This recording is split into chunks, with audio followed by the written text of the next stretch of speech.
बिस्मिल्लाहिर्रहमानिर्रहीम। Welcome to the FELC online academy. This is me lecturer Faisal Ayub. Last session के अंदर हम लोगों ने प्रेजेंटेशन लेयर से रिलेटेड जितने भी कंसेप्ट थे वो हमने कवर किए थे।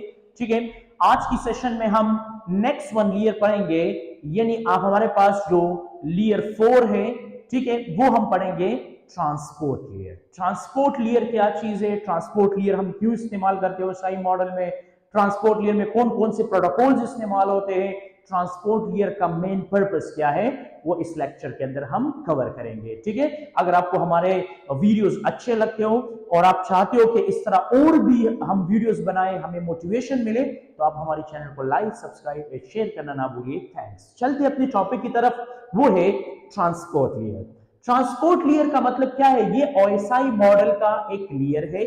ठीक है, इसको हम लेयर 4 भी कहते हैं। OSI मॉडल यानी ट्रांसपोर्ट लेयर की बेस पे प्रेजेंटेशन लेयर के बाद जो है वो आता है ट्रांसपोर्ट लेयर। यानी आपके साथ जो लेयर 5 था वो ट्रांसपोर्ट वो प्रेजेंटेशन लेयर था, और जो लेयर 4 है वो है ट्रांसपोर्ट लेयर। ट्रांसपोर्ट का मतलब क्या होता है, जब आप किसी चीज को सेंडर से उठा के रिसीवर तक पहुंचाते हो, इसको हम ट्रांसपोर्ट कहते हैं। ट्रांसपोर्ट का मतलब क्या होता है कि एक जगह से दूसरी जगह डेटा की तरसील करना, या एक जगह से दूसरी जगह किसी बंदे को पहुंचाना।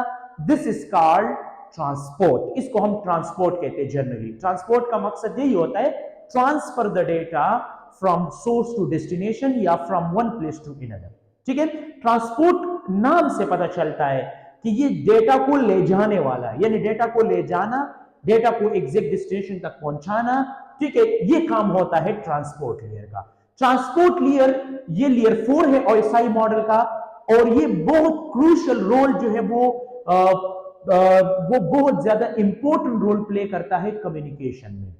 कम्युनिकेशन में सबसे मोस्ट इंपॉर्टेंट क्या पॉइंट प्रोवाइड करता है, एंड टू एंड कम्युनिकेशन या प्रोसेस टू प्रोसेस कम्युनिकेशन, या डिवाइस टू डिवाइस या एप्लीकेशन टू एप्लीकेशन कम्युनिकेशन। यानी मतलब क्या है, एंड टू एंड कम्युनिकेशन का मतलब क्या होता है, सिंपल से एग्जांपल में दे दूं।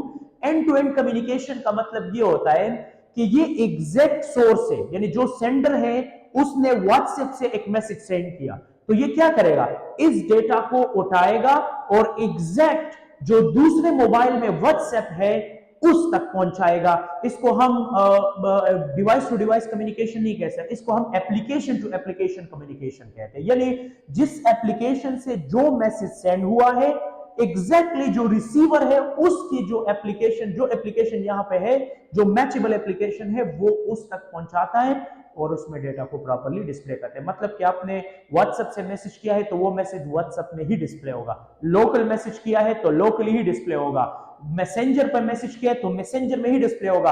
आप लोगों ने कभी भी नहीं देखा हो कि व्हाट्सएप का मैसेज आपकी नॉर्मल लोकल मैसेजेस में डिस्प्ले हो जाए, या व्हाट्सएप आपके साथ ना हो रहा व्हाट्सएप के मैसेज आप मैसेंजर में देखें, कभी भी पॉसिबल नहीं है, क्योंकि ये पोर्ट टू पोर्ट कम्युनिकेशन करता है। यानी एंड टू एंड कम्युनिकेशन का मतलब क्या होता है कि जितने भी डिवाइसेस आपके नेटवर्क में होता है, सेंडर ने जिस किस्म का डेटा सेंड किया है एग्जैक्टली वो सर्च करेगा वो एप्लीकेशंस रिसीवर में, और उसके मुताबिक वो डेटा को सेंड करेगा। ठीक है, it ensures data is delivered reliably, efficiently and in order from one host to another. यानी मतलब क्या है कि ये आपको बिल्कुल मुतमईन करता है, यानी मतलब कि ये आपको बिल्कुल इंश्योर करता है कि आपका जो मैसेज है वो बिल्कुल रिलायबल, यानी बिल्कुल भरोसे के साथ, यानी बिल्कुल 100% गारंटी के साथ आपका डेटा ट्रांसफर होगा, और एफिशिएंटली यानी कम टाइम में कम मेहनत आप करेंगे, और आपका जो डेटा है वो बिल्कुल करेक्ट डेस्टिनेशन तक पहुंचेगा। ठीक है, तो मतलब क्या है कि ये बिल्कुल करेक्ट फॉर्म डेटा को उठाता है जो सेंडर से होता है, ठीक है, और वही डेटा उठा के रिसीवर तक पहुंचाता है बिल्कुल एज इट, जिस तरह किसी बंदे ने डेटा सेंड किया है। ठीक है, तो exactly this is called the working of transport layer. Transport layer का मतलब ट्रांसपोर्टेशन होता है, यानी मतलब कि डेटा की तरसील, यानी मतलब कि आप डेटा को एक सोर्स से दूसरी जगह पे आप लोग ट्रांसफर कर रहे हैं। ठीक है, तो एग्जैक्टली अगर इसकी हम मेन पर्पस की बात करें, इसकी सबसे मेन पर्पस क्या है, मेन मकसद क्या है, तो the transport layer provide the process to process communication. Process to process का मतलब क्या, पहले भी मैंने समझाया, end to end communication, process to process communication, application to application communication, clear. या ये सिर्फ डिवाइस टू डिवाइस कम्युनिकेशन नहीं होता, ये डिवाइस के अंदर जो एप्लीकेशंस होता है वो इसके दरमियान में भी कम्युनिकेट, क्योंकि वो हर एप्लीकेशन अपना एक पोर्ट नंबर यूज करता है, ठीक है। पोर्ट नंबर क्या चीज है, इसके ऊपर मैं एक अलग सा वीडियो बनाऊंगा कि पोर्ट नंबर क्या चीज है, पोर्ट नंबर को हम क्यों यूज करते हैं। लेकिन यहां पे इतना समझ गए कि जितने भी एप्लीकेशंस हम यूज करते हैं, मिसाल के तौर पे HTTP, HTTPS, FTP, SMTP, DNS, जितने भी होते हैं सबका एक स्पेसिफिक पोर्ट नंबर होता है जिसकी मदद से आपका डेटा सेंडर से रिसीवर की बेस पे जाता है। तो आपका जो ट्रांसपोर्ट लेयर है वो क्या करता है, वो डेटा को छोटे छोटे हिस्सों में डिवाइड करता है और उसके साथ सीक्वेंस नंबर के साथ साथ उसके साथ पोर्ट नंबर, जो सेंडर और रिसीवर का पोर्ट नंबर है वो भी इस पैकेट के साथ अटैच्ड होता है, ठीक है। तो मेन पर्पस ये है कि ये आपके साथ डिवाइसेस के दरमियान में कम्युनिकेशन नहीं है, जिस तरह लोअर लेयर, प्रेजेंटेशन लेयर, या इस तरह हम जो है एप्लीकेशन लेयर, इस तरह अगर हम उस लेयर्स की बात करें तो वो आपके साथ डिवाइस टू डिवाइस कम्युनिकेशन को हैंडल करता है। लेकिन ये डिवाइस टू डिवाइस कम्युनिकेशन को हैंडल नहीं करता, ये आपके साथ जो बेसिकली है ये एप्लीकेशन टू एप्लीकेशन जो है कम्युनिकेशन को हैंडल करता है, एंड टू एंड कम्युनिकेशन भी इसको हम कहते हैं। और उसके साथ साथ जो है आपके साथ क्या होता है, ये प्रोसेस टू प्रोसेस कम्युनिकेशन भी होता है। और transport layer is the heart of OSI। ये बात याद रखें कि जो ट्रांसपोर्ट लेयर है ये आपके साथ जो है हार्ट ऑफ OSI, ये OSI मॉडल का जो है बिल्कुल दिल है। जिस तरह पूरी जिस्म में दिल यानी हार्ट जो है सबसे मोस्ट इंपॉर्टेंट किरदार अदा करता है, इसी तरह OSI मॉडल में सबसे जो मेन रोल प्ले करता है वो ट्रांसपोर्ट लेयर करता है। इसको हम हार्ट ऑफ OSI के नाम से भी जानते हैं, ठीक है। अच्छा, इसका काम क्या होता है, it ensures that data sent from an application on one system reach the correct application on another system. ये नहीं मतलब ये आपको मुतमईन करता है कि आपने अगर व्हाट्सएप से कोई मैसेज भेजा है सेंडर से, तो एग्जैक्टली वो रिसीवर की कंप्यूटर यानी जो आपकी डेस्टिनेशन कंप्यूटर है, एग्जैक्टली वहां पर जो व्हाट्सएप उसके पास इंस्टॉल होगा, एग्जैक्टली ये मैसेज उस एप्लीकेशन से मैच होकर वहां पे रिसीव होगा, ये किसी और एप्लीकेशन में ओपन नहीं होगा। यानी जो जीमेल के ऊपर ईमेल आता है वो याहू के ऊपर ऑन नहीं होता, और जो याहू के ऊपर ईमेल आते हैं वो जीमेल में ओपन नहीं होती, तो इसके अलग अलग पोर्ट नंबर्स होते हैं। और एग्जैक्ट सोर्स और एग्जैक्ट डेस्टिनेशन का जो पोर्ट नंबर है वो ट्रांसपोर्ट लेयर हर पैकेट के साथ अटैच करता है। Clear? This is called the main purpose of transport layer, ठीक है। उम्मीद है आप लोगों का कंसेप्ट कवर होगा कि मेन ट्रांसपोर्ट लेयर क्या चीज है। अगर फिर भी कोई मसला है तो कमेंट सेक्शन में मुझे बता सकते हो, ठीक है। अच्छा, अगर हम की फंक्शंस की बात करें, की फंक्शन का मतलब क्या होता है, की फंक्शन का मतलब ये होता है कि जो जो रिस्पॉन्सिबिलिटीज इस ट्रांसपोर्ट लेयर को मिला है, जिस तरह प्रेजेंटेशन लेयर, जिस तरह एप्लीकेशन लेयर की रिस्पॉन्सिबिलिटी हमने डिस्कस की डिटेल से, इसी तरह अगर हम ट्रांसपोर्ट लेयर की बात करें तो इसको कौन कौन सी रिस्पॉन्सिबिलिटी दिया गया है OSI मॉडल में कि आप ये काम करेंगे लाजमी, अगर आप ये काम नहीं करेंगे तो कम्युनिकेशन सही तरीके से नहीं होगा। तो responsibility number 1, segmentation and reassembly. मतलब आपके साथ सेगमेंटेशन और रीअसेंबल का मतलब क्या होता है, आपके साथ जो डेटा होता है वो आपके साथ पैकेट की शक्ल में होता है। इस तरह टोटल ये एक पैकेट है, आप ये समझ लें कि ये 1 GB का एक टोटल पैकेट है। तो ट्रांसपोर्ट लेयर क्या करता है, इसको एक पैकेट की शेप में ट्रांसफर नहीं करता, क्योंकि आपका नेटवर्क ओवरलोड हो जाता है और फिर इससे नेटवर्क की जो स्पीड है वो डाउनफॉल हो जाते हैं। इसी वजह से ये क्या करता है, इस पैकेट को छोटे छोटे सेगमेंट में डिवाइड करता है। यानी इस पैकेट को उठा के ये छोटे छोटे सेगमेंट्स में डिवाइड करता है, और छोटे छोटे सेगमेंट्स जब ये छोटे छोटे हिस्से यानी डेटा यूनिट्स बन जाते हैं तो उसके साथ दो चीजें होती है, एक सीक्वेंस नंबर, ठीक है, इसको एक प्रॉपर सीक्वेंस नंबर दिया जाता है, पॉइंट नंबर 1। दूसरा होता है पोर्ट नंबर, सेंडर और रिसीवर का जो पोर्ट नंबर होता है वो इसके साथ अटैच्ड होता है, ठीक है।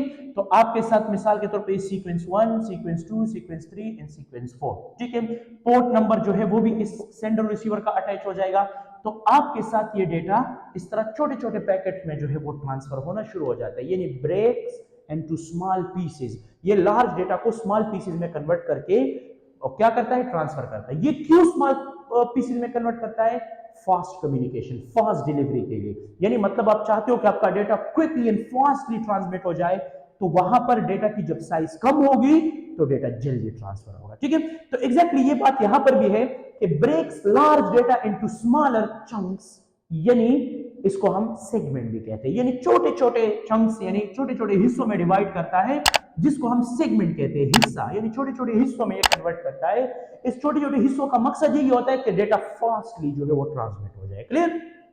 Each segment is send separately, हर एक सेगमेंट अलग अलग जो है वो क्या होता है, सेंड होता है, सेपरेटली जो है वो सेंड होता है। Clear? Receiver reassemble them into original data, यानी मतलब कि ये जो पैकेट्स इसने डिवाइड किया है, जब ये रिसीवर की तरफ पहुंचता है तो इसी तरह ही ये अरेंज होता है जिस तरह इसको नंबर दिया है। पहले ये फर्स्ट पैकेट जाएगा, फिर सेकंड, फिर थर्ड, फिर फोर्थ, ये सब कंबाइन हो जाएगी, इससे एक पैकेट बन जाएगी और रिसीवर को वो डेटा रिसीव हो जाएगी। ये सिर्फ सेंडर और रिसीवर के दरमियान में जब डेटा ट्रैवल करता है ये तब काम आता है, यानी मतलब कि ये तब छोटे छोटे हिस्सों में, जब ये रिसीवर कंप्यूटर तक पहुंच जाता है तो ये डेटा फिर एक सीक्वेंस में जुड़ जाता है और वो डेटा आपकी स्क्रीन पे प्रॉपर्ली डिस्प्ले हो जाता है। और जब सेंडर से निकलता है तो तब भी एक पैकेट होता है, लेकिन जब ये ट्रांसपोर्ट लेयर को मिलता है तो ये छोटे छोटे हिस्सों में डिवाइड हो जाते हैं। तो एग्जैक्टली ये काम क्या होता है, ये फंक्शन जो है सेगमेंटेशन एंड रीअसेंबली का काम जो है ये ट्रांसपोर्ट लेयर करता है, यानी डेटा को दोबारा जोड़ना, सही तरीके से उसका सीक्वेंस देना और सही तरीके से डेटा को छोटे छोटे हिस्सों में डिवाइड करके प्रॉपर्ली ट्रांसमिट करना। This is called the working of segmentation and reassembly transport layer. ठीक है, पार्ट नंबर बी, इसका दूसरा रिस्पॉन्सिबिलिटी जो मोस्ट इंपॉर्टेंट है वो है पोर्ट एड्रेसिंग, यानी पोर्ट एड्रेसिंग का मतलब मल्टीप्लेक्सिंग एंड डीमल्टीप्लेक्सिंग। यानी मतलब क्या होता है कि इसको पोर्ट एड्रेसिंग बहुत जरूरी है, क्योंकि uses the port number to identify applications, her application का एक यूनिक पोर्ट नंबर होता है।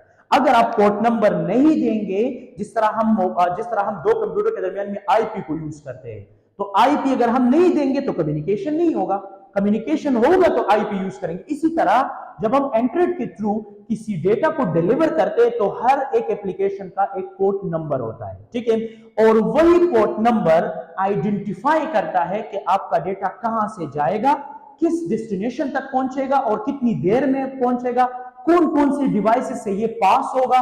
तो एग्जैक्टली ये सारा डिटेल जो है ये प्रोवाइड करता है। जिस तरह अगर सिंपल सा कुछ लिटिल बिट पोर्ट नंबर मैंने यहां पे मेंशन किया हुआ है, अगर HTTP की हम बात करें तो ये पोर्ट नंबर 80 को यूज करता है, HTTPS पोर्ट नंबर 443 को यूज करता है, FTP पोर्ट नंबर 21 को यूज करता है। इसी तरह जितने भी प्रोटोकॉल्स है, हर एक प्रोटोकॉल के लिए हमारी नेटवर्किंग एक्सपर्ट्स ने अलग अलग जो है वो क्या बनाए हैं, पोर्ट नंबर बनाए हैं। उन्हीं पोर्ट नंबर को ये उठा के डिफरेंट काइंड्स ऑफ पर्पसेस के लिए इस्तेमाल करते हैं और इसकी मदद से एप्लीकेशन टू एप्लीकेशन या process to process communication successfully हो जाता है। ठीक है, अगर ये पोर्ट नंबर ना होता, आपने मैसेज व्हाट्सएप से सेंड किया है, वहां पर किसी और एप्लीकेशन में ओपन हो जाता, आपने वर्ड फाइल में सेंड किया है, वहां पे किसी और फाइल में ओपन हो जाता। ये पोर्ट यानी प्रोसेस टू प्रोसेस कम्युनिकेशन में फायदा यही है कि आपने जब व्हाट्सएप पे मैसेज किया है तो वो व्हाट्सएप में ही ओपन होगा, आपने जो है जीमेल में पे ईमेल किया तो जीमेल में ही ओपन होगा,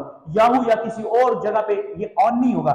वजह यह है कि जो एग्जैक्ट पोर्ट नंबर है जब वो मैच होता है वो डेटा जो है प्रॉपर तरतीब से ऑन हो जाते हैं। और इसका मकसद भी यही होता है कि हाई सिक्योरिटी, मतलब हाई सिक्योरिटी का मकसद यही है कि आपका डेटा कोई और एप्लीकेशन रीड नहीं कर सकता, ना किसी और एप्लीकेशन में ओपन हो जाता है। ये आपको इंश्योर करता है, मतलब ट्रांसपोर्ट लेयर ये काम परफॉर्म करता है। यानी this allow multiple applications to use the network at the same time, यानी ये मल्टीपल एप्लीकेशंस जो है लोग यूज करते हैं, ये मल्टीपल एप्लीकेशन को अलाउ करता है कि आप यूज करें एक नेटवर्क के ऊपर सेम टाइम पे। मिसाल के सेम टाइम पे व्हाट्सएप कितने लोग यूज करेंगे, मतलब कितने लोग इस पे सेंडिंग और रिसीविंग करेंगे, तो हर एक का जो मैसेज होता है वो सेपरेट तरीके से जो है स्पेसिफिक पोर्ट नंबर से जाके स्पेसिफिक पोर्ट नंबर में रिसीव होता है। This is called the main working of transport layer. ये दूसरा रिस्पॉन्सिबिलिटी इसको दिया गया है। तीसरा जो सबसे मेन रिस्पॉन्सिबिलिटी दिया है, कनेक्शन कंट्रोल। कनेक्शन कंट्रोल का मतलब क्या होता है कि जब आपका डेटा सेंडर से रिसीवर की तरफ जा रहा है तो ये प्रोटोकॉल यूज कर रहा है, तो आपकी सेंडर और रिसीवर के दरमियान में कौन सा प्रोटोकॉल यानी कौन सा कनेक्शन एस्टैब्लिश होगा, तो इसमें यह कनेक्शन ओरिएंटेड। कनेक्शन ओरिएंटेड का मतलब क्या होता है कि आपके साथ ये एक एक्नॉलेजमेंट मैसेज देता है, इसका जो रिजल्ट होते हैं वो 100% गारंटेड होता है, ठीक है। ये रिलायबल होता है, भरोसे वाला होता है, एतबार वाला होता है, इस पे आप एतबार कर सकते हो। आप जो है 100% श्योर जो है आपका डेटा सेंडर से रिसीवर तक पहुंचेगा, बिल्कुल एग्जैक्ट, ठीक है। तो एग्जैक्टली कनेक्शन में हमारे पास आता है establish connection before sending data, यानी जब भी डेटा सेंडर से रिसीवर की तरफ जाता है तो वो ये क्या करता है, पहले ये कनेक्शन बनाता है, यानी सेंडर और रिसीवर के दरमियान में कनेक्शन बनाता है, और आफ्टर द कनेक्शन फिर जो है ये डेटा को ट्रांसमिट करता है, यानी ये पहले चेक करता है कि सक्सेसफुली कनेक्शन है नहीं है, दोनों की तरफ से हाँ है नहीं है, डेटा सेंडर से रिसीवर की तरफ जाना चाहिए नहीं चाहिए। तो एग्जैक्टली ये पहले कनेक्शन को एस्टैब्लिश करता है, और इसके लिए जो प्रोटोकॉल हम इस्तेमाल करते हैं वो है टीसीपी, ट्रांसमिशन कंट्रोल प्रोटोकॉल। इस पे एक अलग सा वीडियो बनाऊंगा, टीसीपी यूडीपी, इसको डिटेल से एक्सप्लेन करूंगा, और इसकी जो फंक्शन है वर्किंग है इंशाल्लाह डिटेल से मैं एक्सप्लेन करूंगा, ठीक है। अच्छा, यहां पे इतना समझ लें कि टीसीपी जो है ये कनेक्शन ओरिएंटेड है, यानी मतलब ये रिलायबल है, ये आपकी डेटा को जब सेंड करता है, रिसीव करता है, आपको एक प्रॉपर जो है पैरोल प्रोवाइड करता है। लेकिन दूसरा है कनेक्शन लेस, यानी अनरिलायबल बट फास्ट। ये टीसीपी से काफी फास्ट कम्युनिकेशन कनेक्शन बनाता है, लेकिन ये अनरिलायबल है, ये किसी भी वक्त किसी भी जगह पे आपका ये कनेक्शन डैमेज हो सकता है। मिसाल के तौर पे आप लाइव कर रहे हो, लाइव आ रहे हो, ठीक है, दरमियान में डायरेक्टली इंटरनेट प्रॉब्लम आ गया तो आपका लाइव क्लोज, आपका जो प्रीवियस किस्सा था वो खत्म, दोबारा फिर नए सरे से नई बिगिनिंग से आप दोबारा लाइव शुरू करेंगे। This is called the main problem and the connectionless, यानी अनरिलायबल बट फास्ट। इसमें नो कनेक्शन सेटअप, इसमें कनेक्शन सेटअप नहीं होता, बस डायरेक्ट कम्युनिकेशन होता है, ठीक है। इसके लिए हम यूज करते हैं यूडीपी, यूजर डेटाग्राम प्रोटोकॉल। ये प्रोटोकॉल एक फास्ट कम्युनिकेशन एबिलिटी रखता है, लेकिन इसका जो एक्नॉलेजमेंट है वो बहुत लेस है, ये आपको रिलायबल या 100% गारंटेड कम्युनिकेशन नहीं प्रोवाइड करता, ठीक है। अच्छा, ये रिस्पॉन्सिबिलिटी भी ट्रांसपोर्ट लेयर को मिला है। The point number D is flow control. Flow control ये एक मोस्ट इंपॉर्टेंट रिस्पॉन्सिबिलिटी है, ये भी मिला है किसको, ये भी मिला है ट्रांसपोर्ट लेयर को। फ्लो कंट्रोल का मकसद क्या है, मिसाल के तौर पे हमारे पास जो है यहां पर एक सर्वर है, ठीक है, और यहां पर हमारे पास एक मोबाइल फोन है। जब सर्वर और मोबाइल फोन के दरमियान में कनेक्शन होता है, मिसाल के तौर पे इसके दरमियान में हमने इंटरनेट लगाया है, इंटरनेट कनेक्शन, ठीक है। अब सेंडर और रिसीवर ये दो डिवाइस, ये क्लाइंट है और ये सर्वर है। तो फ्लो कंट्रोल का मतलब क्या होता है, फ्लो कंट्रोल का मतलब ये होता है कि मिसाल के तौर पे ये सर्वर डेटा को सेंड कर रहा है 100 Mbps, ठीक है, और इस मोबाइल में जो एबिलिटी है वो है 10 Mbps। बाकी का जो 90 Mbps है, 90 Mbps ये एबिलिटी इसमें है ही नहीं, तो लिहाजा ये क्या हो जाएगा, ये लॉस हो जाएगा। क्लियर, यानी मतलब कि आपका जो डेटा है वो लॉस होने के चांसेस बहुत ज्यादा है, ठीक है। कुछ डेटा आ जाता है, कुछ लॉस हो जाता है, लेकिन यहां पर इसके दरमियान में एक लेयर है जिसको हम ट्रांसपोर्ट कहते हैं। तो ट्रांसपोर्ट लेयर क्या करता है, इस फ्लो को कंट्रोल करता है, मतलब कि जो सेंडर से जो डेटा आ रहा है और रिसीवर तक पहुंच रहा है, तो सेंडर ने कितनी फॉर्म में डेटा सेंड किया है, रिसीवर में कितनी एबिलिटी है, वो किस तरतीब से इसको मैनेज करेगा। तो ये एक टेक्निक को यूज करते हैं जिसको हम स्लाइडिंग विंडो कहते हैं। स्लाइडिंग विंडो का मतलब क्या होता है कि अगर आपके साथ ये 100 Mbps डेटा को सेंड कर रहा है, तो यहां पर ट्रांसपोर्ट लेयर को, ये मोबाइल इसके अंदर जो ट्रांसपोर्ट लेयर, ये इस सर्वर को बताएगा कि जी मुझ में 10 Mbps की एबिलिटी है, लिहाजा आप मुझे 10 Mbps बैंडविड्थ दे रहे हैं। तो ये क्या करेगा, ये 100 को कन्वर्ट करेगा 10 Mbps में। तो आपका जो कम्युनिकेशन प्रोसेस होगा वो क्या हो जाएगा, उसमें जो कनेक्शन लॉस या आपका डेटा लॉसिंग है वो कम हो जाएगा, क्योंकि आपका 10 Mbps डेटा आ रहा है, तो एग्जैक्टली ये रिसीवर भी 10 Mbps को सपोर्ट कर सकता है, तो एग्जैक्टली सक्सेसफुल कम्युनिकेशन।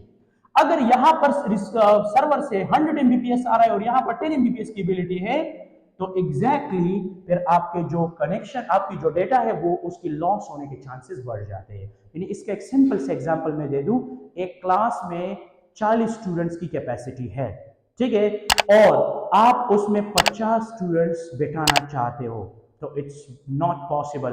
क्योंकि पॉसिबल इस वजह से नहीं है कि जब आप 50 स्टूडेंट बाय फोर्सफुली उसके अंदर एडजस्ट करेंगे, एक तो स्टूडेंट्स को बहुत ज्यादा प्रॉब्लम्स क्रिएट हो जाएगी, टीचर को प्रॉब्लम क्रिएट हो जाएगी, रिस्पॉन्सिवलेस हो जाएगी, टीचर रिस्पॉन्स नहीं दे सकेगा, टीचर को प्रॉपर्ली रिस्पॉन्स नहीं मिलेगा, स्टूडेंट ज्यादा हो जाएगी, बर्डन ज्यादा हो जाएगा, मतलब कि प्रॉब्लम बहुत ज्यादा क्रिएट हो जाएगी।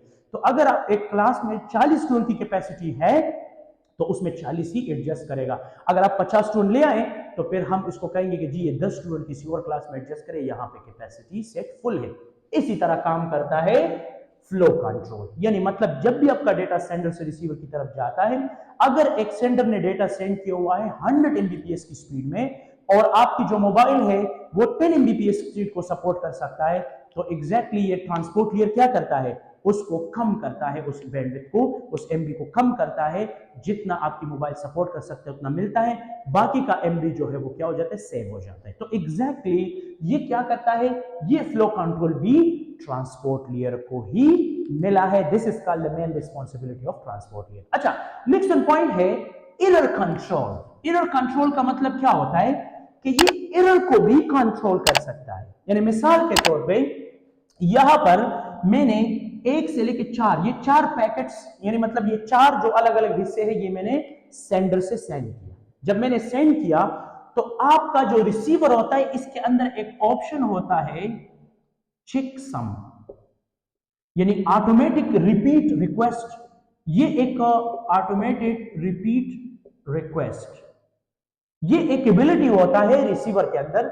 जब भी आपका डेटा रिसीवर की तरफ आता है तो यहां पे ये चेक सम करता है। चेक सम का मतलब कि सेंडर ने जितने डेटा को, जितने पैकेट को सेंड किया है, किया ये कंप्लीट है, अगर कंप्लीट नहीं है, कहां पे करप्ट आ जाता है, यानी कहीं कहीं पर डेटा करप्ट हो जाता है, तो ये क्या करता है, ये दोबारा इसको रिपीट करता है। रिपीट का मतलब क्या होता है कि जो डेटा मिसिंग है उसको कंप्लीट करता है, और जब वो सारा डेटा कंप्लीट हो जाता है तो फिर वो रिसीवर को मिलता है। This is called the working of error control. यानी ये क्या करता है, ये आपकी डेटा, ये आपकी एरर को डिटेक्ट करता है और फिर इसको रीट्रांसमिट करता है। यानी आपकी जो करप्ट डेटा होता है या आपका जो फाइल मिसिंग होता है उसको दोबारा रीट्रांसमिट करता है, और ये क्या करता है, लॉसिंग से बचाता है डेटा को और बिल्कुल एग्जैक्ट तरीके से जो है वो रिसीवर तक पहुंचाता है। यानी ये क्या करता है, ये एक्नॉलेजमेंट यूज करता है, ACKS, ये एक्नॉलेजमेंट को यूज करता है और इसके साथ साथ ये सीक्वेंस नंबर को यूज करता है।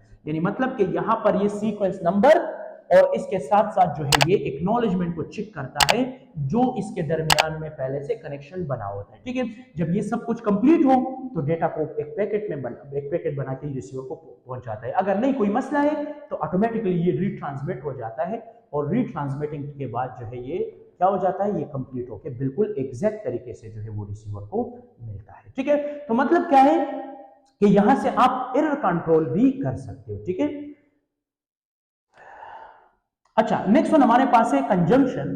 कंजेशन का मतलब क्या होता है, कंजेशन कंट्रोल का मतलब ये होता है कि कंजेशन ये ट्रैफिक को कंट्रोल करता है, यानी कंट्रोल द ट्रैफिक, ये ट्रैफिक को कंट्रोल करता है, यानी मतलब ये अवॉइड द ओवरलोड, ये नेटवर्क के अंदर ट्रैफिक को कंट्रोल करता है। ये भी ट्रांसपोर्ट लेयर का काम होता है। यानी मतलब क्या है कि ये ओवरलोडिंग से बचाता है। जब भी ओवरलोडिंग आएगा तो आपकी जो स्पीड है वो इसको इफेक्ट करेगा। यानी अगर आपका ट्रैफिक ज्यादा होगा, ओवरलोड हो जाएगा नेटवर्क, तो एग्जैक्टली आपकी जो स्पीड है वो डाउनफॉल चली जाएगी। तो मतलब कि आपके साथ जो बेसिकली ट्रांसपोर्ट लेयर है वो क्या करता है, वो ओवरलोड को अवॉइड करके ये ट्रैफिक को कंट्रोल करता है प्रॉपर तरीके से। और ये क्या करता है, TCP adjust the speed based on network condition, यानी मतलब टीसीपी जो है आपकी स्पीड को एडजस्ट रखता है। ठीक है, आपका जो नेटवर्किंग कंडीशन है उसके मुताबिक वो स्पीड को एडजस्ट करता है, उतनी ट्रैफिक को अलाउ करता है और हर चीज को एक प्रॉपर तरतीब से सेंड करता है। तो एग्जैक्टली आपका कनेक्शन भी प्रॉपर परफेक्ट होता है, डेटा भी सही तरीके से जो है वो ट्रांसफर होता है, और एग्जैक्टली आपका जो डेटा होता है वो प्रॉपर तरीके से एडजस्टेड फॉर्मेट में होता है। तो ये थी main responsibilities of transport layer. ये ट्रांसपोर्ट लेयर की मेन रिस्पॉन्सिबिलिटी थी कि जिसकी मदद से ही आप मल्टीपल कनेक्शंस को इजीली या मल्टीपल डेटा को सेंडर से रिसीवर तक पहुंचा सकते हैं। ठीक है, अच्छा, नेक्स्ट पॉइंट है प्रोटोकॉल्स ऑफ ट्रांसपोर्ट लेयर। कौन कौन से प्रोटोकॉल इसमें हम इस्तेमाल करते हैं, इसमें एक है टीसीपी, ट्रांसमिशन कंट्रोल प्रोटोकॉल, जो ये रिलायबल भी है और कनेक्शन ओरिएंटेड भी है, और इसकी फीचर फीचर क्या है, डेटा अराइव्स इन ऑर्डर, आपका जो डेटा जाएगा वो बिल्कुल प्रॉपर ऑर्डर में जाएगा। एरर चेकिंग एंड रिकवरी, अगर कोई मसला आ गया तो ये एरर चेक भी करेगा और इसके साथ साथ अगर कोई मसला होगा उसको रिकवर भी करेगा, ठीक है। और flow control and conjunction control, congestion control यानी फ्लो कंट्रोल और कंजेशन कंट्रोल का मतलब क्या होता है कि ये आपकी फ्लो को भी कंट्रोल करता है और आपकी ट्रैफिक को भी कंट्रोल करता है प्रॉपर तरीके से, ठीक है। ये काम होता है टीसीपी का, यानी ज्यादातर हम जब वेब ब्राउजिंग करते हैं, एचटीटीपी एचटीटीपीएस ईमेल करते हैं, फाइल को ट्रांसफर करते हैं, ये सब चीजें टीसीपी के ऊपर ही होता है और ये सब चीजों को प्रॉपर तरतीब से एडजस्ट करता है क्योंकि ये रिलायबल भी है और कनेक्शन ओरिएंटेड भी है, ठीक है। दूसरा है यूडीपी, यूजर डेटाग्राम प्रोटोकॉल, ये फास्ट है लेकिन कनेक्शन लेस है, ये कोई कनेक्शन नहीं बनाता, डायरेक्ट कम्युनिकेशन करता है, यानी इसकी कोई नो गारंटी ऑफ डिलीवरी, इसकी डिलीवरी की कोई गारंटी नहीं है। मिसाल के तौर पे फेसबुक पे आपने कोई ऐड देखा और आपको बंदा कहता है कि मेरा एक शॉप है और ये वो है, आपने फिजिकली नहीं देखा है और आपको कहते हैं कि मुझे 1 लाख रुपए भेज दे, मैं आपको आईफोन 17 दे दूंगा, ठीक है। मतलब फिर आहिस्ता आहिस्ता आप मुझे इस तरह इंस्टॉलमेंट पे दिया करें, जब आप इसको 1 लाख रुपए ट्रांसफर करते हो वो गायब हो जाते हैं, सब कुछ खत्म। तो एग्जैक्टली इसी तरह ये कम्युनिकेशन भी है, एतबार के काबिल नहीं, यानी 100% श्योर नहीं है, इस पे डिलीवरी की कोई गारंटी नहीं है, ठीक है। नो ऑर्डरिंग, इसके अंदर कोई ऑर्डरिंग भी नहीं है, लो ओवरहेड, ठीक है। इसी तरह ये ज्यादातर इस्तेमाल होता है वीडियो स्ट्रीमिंग में, ऑनलाइन गेमिंग में या वीओआईपी कॉल्स में, ठीक है। मतलब कि ये इस जगह पे इस्तेमाल होते हैं, इसकी कोई गारंटी नहीं होती, कनेक्शन लेस होता है, इतना परफेक्ट कम्युनिकेशन नहीं कर सकते जिस तरह टीसीपी क्रिएट करता है। तो एग्जैक्टली ये हम स्पेसिफिक पर्पसेस के लिए इस्तेमाल करते हैं, ज्यादातर स्ट्रीमिंग वगैरह या लाइव के लिए हम इस चीज को बहुत ज्यादा इस्तेमाल करते हैं, ठीक है। अच्छा, नेक्स्ट वन पॉइंट है पोर्ट नंबर्स। पोर्ट नंबर जो है यानी वेल नोन पोर्ट्स, यानी मतलब वेल नोन जितने भी पोर्ट्स है वो 0 से लेके 1028 तक ये वेल नोन पोर्ट्स है, जिस तरह HTTP, FTP, SMTP, ये जितने भी प्रोटोकॉल्स है ये अलग अलग पोर्ट नंबर को यूज करते हैं, ठीक है। इसमें हमारे पास जो रजिस्टर्ड पोर्ट नंबर है वो 1024 से लेके आपके साथ 4000 आपके साथ 49151 ये रजिस्टर्ड पोर्ट नंबर्स हैं, यानी ये ज्यादातर एप्स वगैरह के लिए हम इस्तेमाल करते हैं।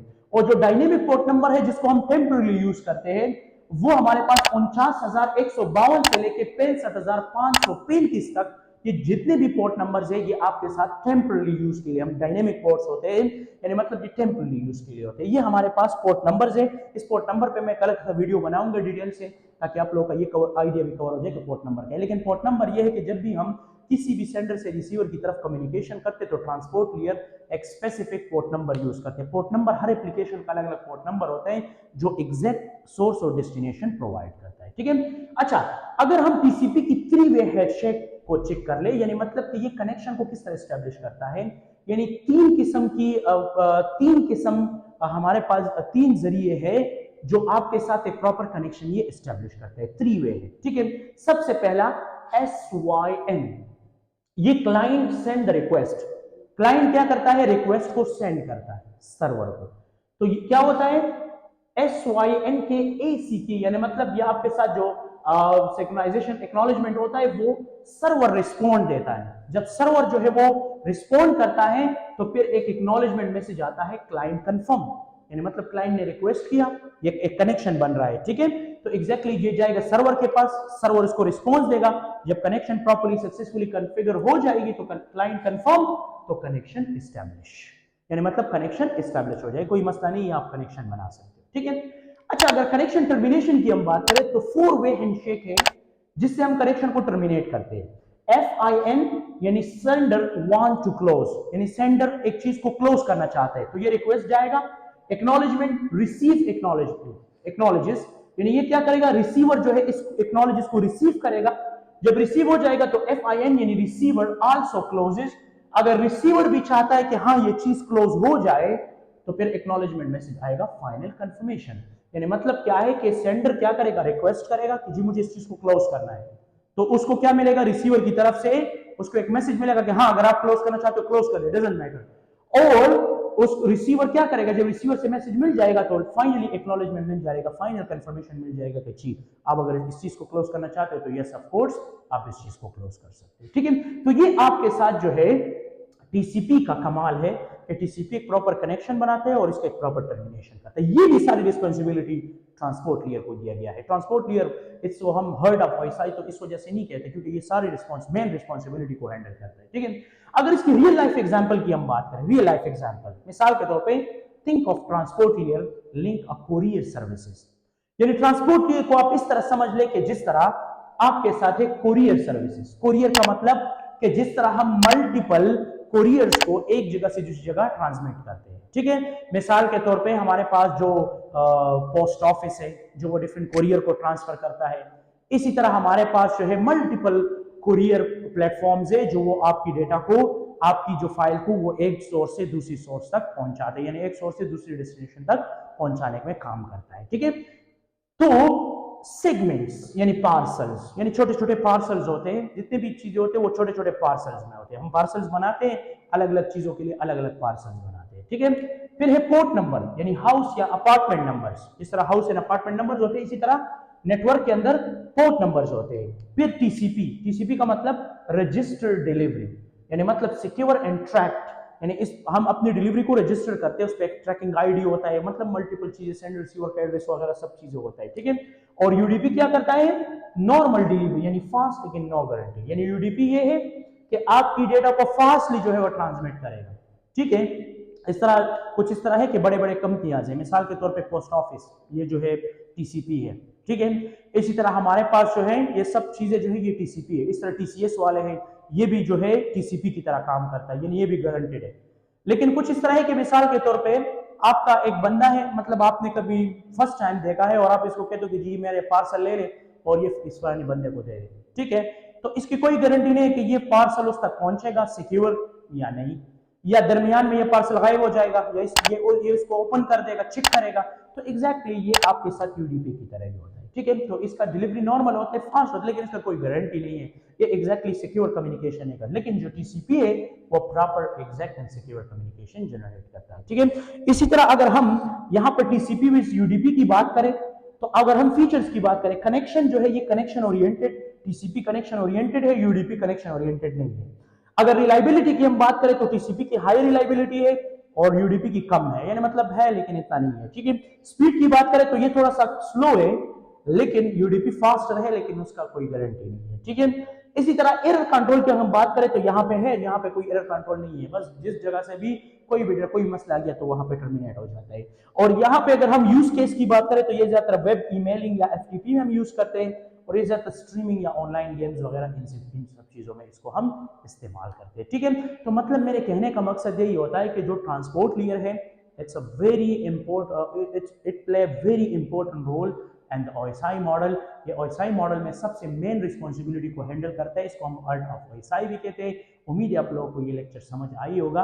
अगर आप लोगों को समझ आए हैं, so thanks for watching me, see you next lecture.